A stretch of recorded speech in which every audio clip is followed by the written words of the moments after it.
Dit hang natuurlijk af hoe 'n mens, baie dankie.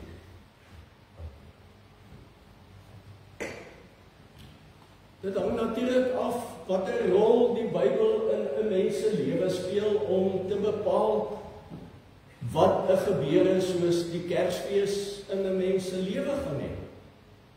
Ek bedoel, as die Bybel vir jou geen betekenis het nie, dan uit die aard van die saak is hierdie 'n boodskap wat hierin opgeteken is, 'n storie, 'n gebeure wat hierin vervat is, beteken absoluut niks. Maar vir my en vir jou, vir wie die Bybel woord van God is, het dit 'n klompie betekenis. En ek wil net so vinnig, wil ek net 5 gedagtes met jou deel wat hierdie geleentheid aanbetref. Lukas in hierdie hoofstuk begin om te skryf dat daar 'n boodskap deur die volk gegaan het en vir hulle gesê, julle moet gaan, daar's 'n volkstelling wat gehou gaan word. En julle moet daar waar jy gebore is, daar waar jy vandaan kom, jy moet nou so toe gaan, want ek aanvaar en ons kan seker almal aanvaar dat in daardie tyd het die ouens nie rekenaarstelsels en selfone en gesofistikeerde dinge gehad soos wat ons dit vandag het. Nee, hulle proses moes na alle waarskynlikheid baie stadiger en anders gewees het. Maar nietemin dat hulle moes na die dorp, na die plek waar hulle vandaan kom, moes hulle gaan, sodat daar gekyk kan word of jy die persoon is wat jy sê wat jy is. Nou dit mag dalk miskien lyk na, dis net een of ander iets wat in 'n wêreld gebeur, of in 'n land gebeur. 'n Koning wat op 'n spesifieke tyd sê, ek dink ons moet weer bietjie kyk hoeveel mense is in hierdie land van ons. Wat sy presiese bedoeling daarmee was, ek bedoel, dit wil die Bybel nie vir ons sê nie. Die Bybel wil by iets anders uitkom. Maar wat die rede is hoekom Keiser Augustus hierdie bevel uitgevaardig het, die sal ons nie weet nie. Maar die skrywer van hierdie boek, Lukas, en dis mos nou maar as 'n mens, die van julle wat lief is vir lees, boeke lees, daar's mos baie verhale, stories, jy moet 'n bietjie tussen die lyne gaan lees. Dis nie sommer net 'n storie wat hierdie persoon opdis, en die lees maar net lekker aan die storie. Tussen die lyne word daar iets gesê. En daarom is dit ook nodig dat 'n mens baie keer met aandag, en in die Bybelse geval dat 'n mens altyd met aandag sal lees. Wat Lukas eintlik hier wil kom sê, is naamlik dat dit die vervulling van God se almag is. Keiser Augustus dink, hy vaardig net 'n bevel uit, en mense moet na hulle plekke van herkoms moet hulle gaan, en dat hulle sal seker maak, en dat die amptenare hulle name sal aftik, en dat hulle sal seker maak, so en so lewe, dalk het hulle in daai tyd ook maar gehad, soos wat ons vandag het, nee, jy moet die klomp spookwerkers, alweer van die spookwerkers kan ontslae raak, is tel die mense. En as jy net 30 mense op jou boek het, dan kan jy nie verstaan hoekom gee vir 40 mense 'n salaris elke maand. Maar dit wat hier gebeur, wil Lukas kom onderstreep, dit is deel van die vervulling van God se almag. Lukas se storie is met ander woorde om te sê, hierdie gebeure wat nou hier plaasvind, is iets wat baie lank al saamkom. Dis nie sommer net 'n lukrake gebeurtenis nie. Dis nie sommer net 'n koning wat 'n bevel uitvaardig nie. Ten diepste is hierdie gebeure deel van God se oppad wees met hierdie wêreld. Die wêreld mag dalk nie so dink. Die wêreld mag dalk dink dinge is deur mekaar. Jou lewe mag jy dalk miskien vanmôre aan die einde van 2025 mag jy dalk ervaar, my lewe is deur mekaar. Dit maak nie sin nie. Ek beland op plekke en daar gebeur dinge met my, wat ek nie weet hoekom dit gebeur, en hoekom dit so is nie. As Lukas kom skrywe, dan wil hy vir ons dit in perspektief kom sit, om te sê, dis die vervulling van God se almag. Augustus dink dat die keiser, hy dink hy is hierdie voorname mens. Ek is immers deur die volk gekies om 'n keiser en 'n koning te wees. Maar in God se prentjie is Augustus, die keiser, is ook maar net 'n speler soos wat ek en jy 'n speler is. Die tweede ding wat Lukas met ons wil deel, is naamlik om te sê dat God se mag werk in alledaagse gebeure.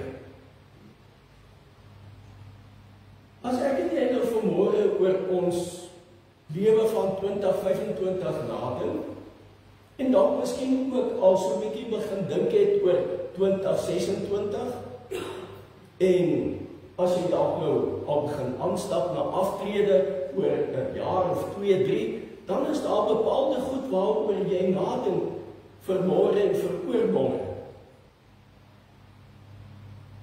Maar die Here werk in alledaagse gebeurtenisse en gebeure. Ons dink ons loop in hierdie wêreld rond en ek staan vanmôre maar net op en ek gaan werk toe en ek doen my werk en kuier dalk 'n bietjie by hierdie een of gaan drink saam met daardie een koffie. En vir my en vir jou mag dit lyk asof my bestaan hier op aarde, dit beteken nie vreeslik baie nie. Maar as die Here werk, dan werk hy in alledaagse gebeure. Elke ding wat met my en met jou in ons lewe gebeur, dis nie die geluksgodin wat die laaste sê het op ons lewe. Dis nie die noodlot wat bepaal het dat ek en jy vanmôre hier is nie. As die Here werk hy met, om die Engelse uitdrukking te gebruik, dan werk hy met pinpoint precision. En dat dit nie sonder rede is dat ek en jy vanmôre hier is nie. Dat dit nie sonder rede is dat ek en jy in Ladysmith woon nie. Dat dit nie sonder rede is dat jy juis in die jaar 2025 oud is, soos wat jy vanmôre oud is nie. Maar God werk nie net in die alledaagse gebeure nie, selfs ook in ongemaklike gebeure. So ons vanmôre oor ons lewe terugblaai, hoe ver jy ook al wil teruggaan, maar die tyd van die verskoning, in die tyd van die jaar dink ons mos nou maar eintlik maar oor die jaar wat verby is. En dan sien 'n mens mos baie kinkels en draaie, verskoon tog. Dan sien 'n mens mos baie kinkels en draaie, soos wat 'n rivier loop ons net reguit. En soos wat ek op hierdie spoor van my lewe terugloop, is daar baie dinge wat ek in my lewe sien, heel moontlik al die ongemaklike gebeure.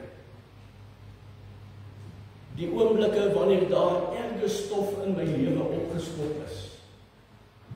Die tye in my lewe wat ek gedink het, ek weet nie hoe gaan ek hier uitkom. Ek weet nie hoe gaan ek staande bly. Ek weet nie hoe gaan ek kop oor water hou nie. Met hierdie storie, soos wat Lukas dit kom opteken het, wil hy vir ons sê, God se mag werk ook in ongemaklike gebeure. Die derde wat ek met jou kortliks wil deel is, naamlik om vir jou te sê dat God se beloftes is presies. Jesus se geboorte kon na alle waarskynlikheid in 'n ander tydstip van die wêreldse geskiedenis gebeur het. Dit kon 'n jaar vroeër gebeur. Jesus se koms, sy eerste koms aan hierdie wêreld, kon nou gebeur het in die tyd waarin ons leef. Dit kon ook 1000 jaar gelede, 1000 jaar gebeur het, voordat Jesus na die wêreld toe kom met sy eerste koms. God se beloftes is presies. En daarom as ons die Bybel lees, dan lees ons nie goeie soos naastenby nie. As die Here in die lewe van Israel beloftes gemaak het, dat ek is saam met julle op pad, ek is by julle, ek sal julle God wees, ek sal julle help, ek sal julle vooruitgaan, dan is al daardie beloftes presies. En daardie beloftes word presies dan ook so tot vervulling gebring met die tyd waarin keiser Augustus geleef het. So dis nie sommer net 'n tyd wat die Here gedink het, ag kom ons laat dit nou maar gebeur. Dis met presiesheid wat die Here hierdie wêreld en die gang van hierdie wêreld mee op pad is. Die vierde ding, en dat ek net voor ek by die vierde ding uitkom, ook net vir jou sê, dat my en jou lewe soos waar ons hom vanmôre leef, as jy 80 jaar oud is, 70, of in my geval 25 jaar oud, dis presies op die tyd wat die Here vir my hier geplaas het. En dat die Here vir my, en dat die Here saam met my op my lewenspad met my op pad is. Dis presies. Is dit nie wonderlik om te kan weet dat in hierdie ganse wye wêreld het God dit presies so bepaal. Dat dit ek en jy is. En dan sal julle die rympie onthou. Because nobody gets earlier up than God. Lukas se storie, die vierde ding wat hy vir ons wil vertel, is dat Jesus is in vernedering gebore. Hoewel seker nie vir 'n mens te moeilik te wees om jou daarin te kan indink nie, want Jesus was in die hemel gewees. En in die hemel is daar nie sonde nie. In die hemel is daar nie al die dinge wat ons hier op aarde beleef nie. En hy wat God is, kom daar 'n wêreld waar daar sonde is. Hy kom assosieer. Dan kan dit met jou ook al gebeur dat jy op 'n plek in jou op 'n stadium in jou lewe by 'n plek was wat jy bitter ongemaklik gevoel het. Dat jy geweet het, ek hoort nie hier. Hoe vinniger ek hier kan pad gee, hoe vinniger ek hier kan wegkom, hoe beter gaan dit vir my wees. Jesus kom en hy word in vernedering gebore. En die goue draad is nog steeds. Dis nie per ongeluk nie. Maar dit gebeur omdat dit noodsaaklik is. En wanneer Jesus na hierdie wêreld toe gekom het, dan kom hy na 'n vervalle wêreld met sy totale mens wees en met sy totale God wees. Waar kan daar ooit mooier en beter mens wees as iemand wat volmaak is, besluit om langs my en langs jou te kom staan. Dalk het jy ergens, en dis mos hoe ons lewe vandag is. En as jy my nie wil glo nie, dan gaan ek jou net nou dalk miskien tot, hoop nie dis tot verleentheid nie, maar vir jou iets gee wat jy kan doen. In ons ons lewe vandag, sien jy oral by sportbyeenkomste en waar ook al, sien jy die selfies, nee. As ek net, kan ek gou saam met so en so meneer, of juffrou, wat ook al, kan ek gou selfie saam met jou neem, en dan loop jy na mense toe en vertel vir hulle en sê, hey, kyk saam met wie was ek gewees, kyk wie het ek raak geloop. En as jy nog iemand raak geloop het, van formaat of van fyn nie, dan ons het so iemand vermoorde. Sy sit nou daar in die moederskamer, want Wessel en Francis, hulle het hierdie jaar hulle klein ding ryker geword. Sy was 2 keer Suid-Afrikaanse padfietskampioen gewees. So as jy graag, na die tyd, ek is seker, sy sal sê, jy is heeltemal welkom, om neem een selfie saam met my, maar dankie dat ek het ook kan sê, dat ons mekaar ken om dit te kan doen. Maar dis hoe dit voel, wanneer iemand wat vernaam is, langs jou kom staan, dat daar die persoon nie op jou neerkyk. Dit het Jesus met ons in hierdie wêreld kom doen. Ek bedoel, daar is baie mense wat ek en jy van weet. Ek wil nie nie saam met hierdie ou op 'n foto verskyn. As dit dalk 'n groepsfoto is, dan maak jy juist dat jy agter iemand kan staan, dat iemand jou agterna nie kan eien of kan raak sien. Maar wanneer dit 'n vername persoon is, dan weet ons, hy weet jy, daai ou het nie nodig gehad om langs my te kom staan nie, en hy kom doen dit nogtans. Dis wat Jesus kom doen het met sy eerste koms na hierdie wêreld. Hy kom staan langs ons, en hy kom sê vir ons, jy, dis vir my belangrik. Die laaste ding wat ek met jou wil deel, is dat hierdie gebeure van Jesus, die geboortedag van die Here Jesus, dit vind sonder enige fanfare plaas. Kyk in ons wêreld, die datum is bekend en ek dink nou maar aan die Britse monargie, dan is die wêreldse media, is hulle ergens opgestel, dan wag hulle vir die prinses of wie dit ook al is, om op die balkon te verskyn, sodat hulle die babietjie kan vir die wêreld wys. En dan op elke tydskrif en koerante en sosiale media sal jy al daardie foto's dan ook kry.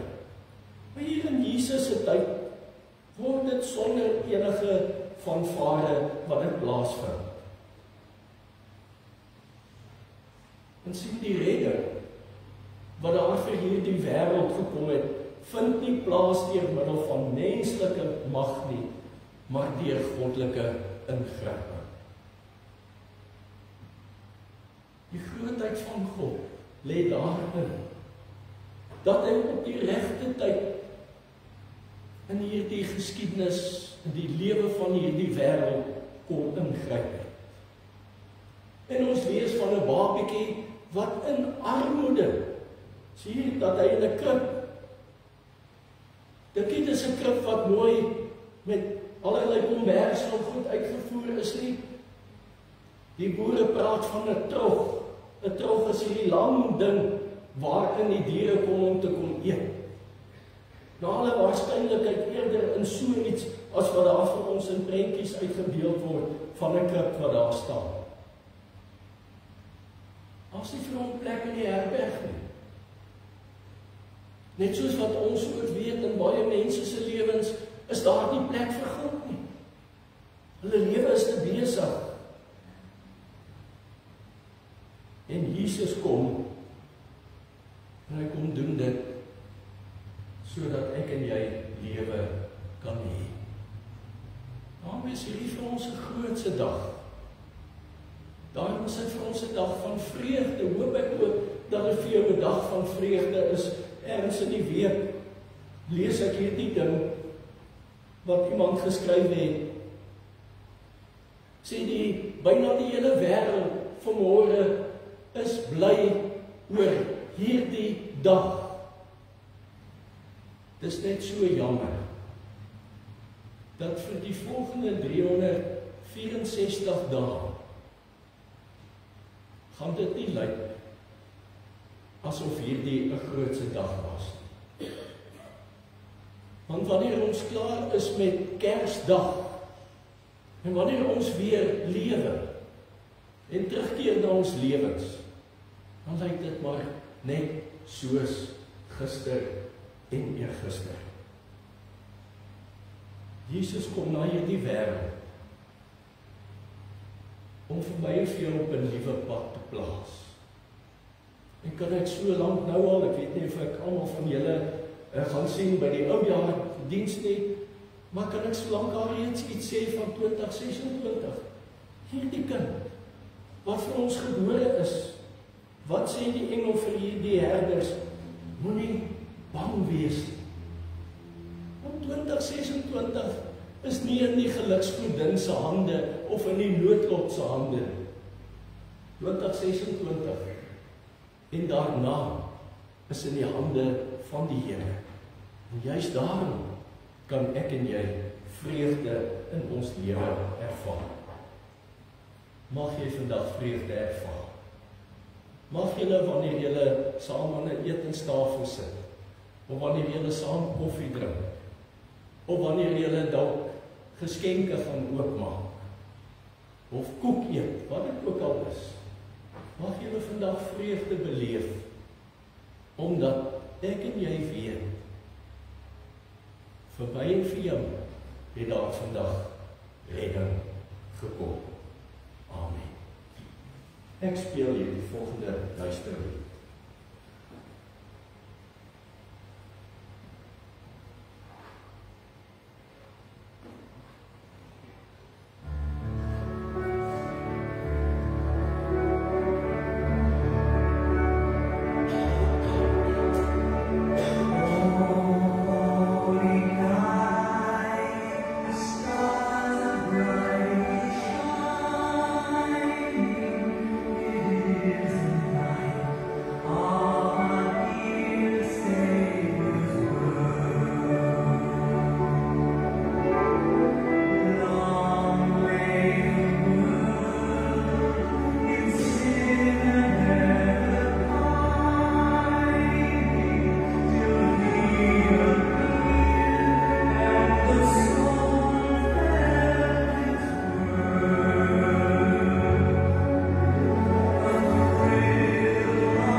Here, baie dankie dat U die Here tussen al die Here is. U ken geen gelyke nie. Dat U in die volheid en die grootheid na ons toe neergedaal het. Here, mag dit altyd, en so bid ons elke jaar en byna elke dag in ons lewe,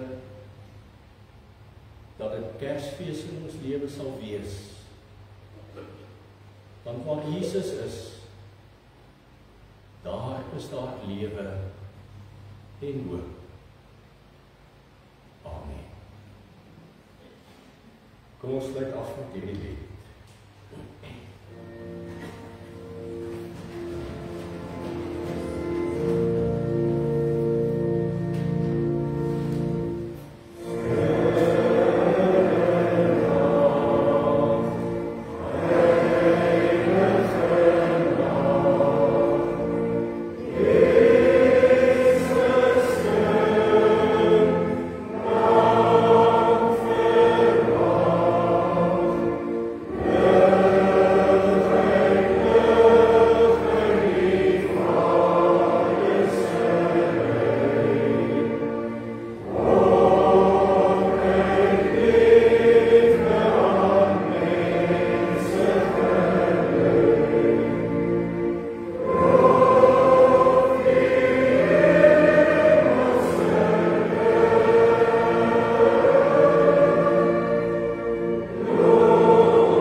Ontvang die seën van die Here, gaan heen in die vreugde van Jesus wat gebore is tot redding vir almal wat glo.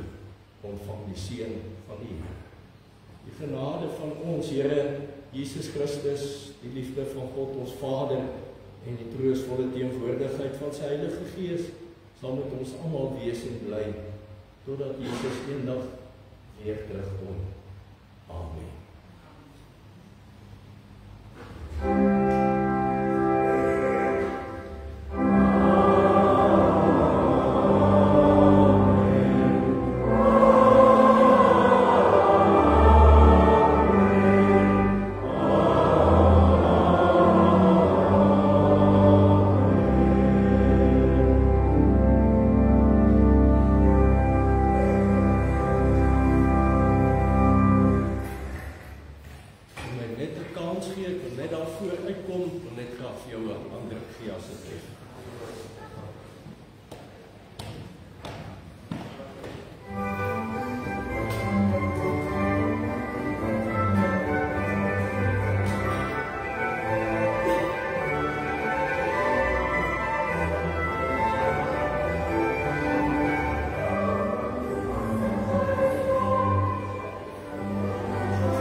Amen.